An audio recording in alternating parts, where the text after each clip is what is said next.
games, what kind of postseason or preseason practice was working for you? Just getting up a lot of reps, and I would just say confidence. I think I have a lot of confidence in myself, and I get confidence from my teammates and coaching staff. You guys it's kind of a tight game there. At halftime, you come out in the second half, and then you hit a couple of big shots, and Joe hit a couple of big shots. Is that kind of what you have to do the next few weeks? Are you the kind of guy that needs to step up, or can you do that by committee? I think as a whole, we just needed to pick up the intensity.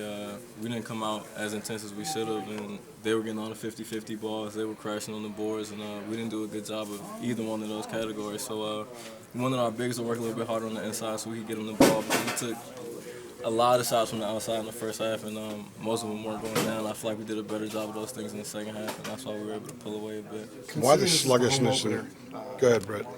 Why do you think there was such a lack of intensity? There's no excuse for that. Coach said the same thing in the locker room, and I'm glad we picked it up in the second half. I was actually going to ask that question. So, Are you guys able to make up for? Is part of that kind of Marcus not being out there, or are you guys a better enough team that like you should probably be able to do that without him? Do what without him? Exactly. Have an appropriate level of intensity, I guess. I mean, that's the thing that we've always had problems with, and that's just something we want to get better with this year. I feel like our first game, we did a good job of coming out with intensity. We just didn't do it today, so being consistent with that is the key. Is Theo the kind of guy who can maybe amp that up because of the way he plays? Theo is definitely that kind of guy. He brings a lot of energy, and he does a lot of the intangible stuff for us, kind of like JP did. So he can definitely be that guy for us. without disrespecting Fairfield, is part of it human nature?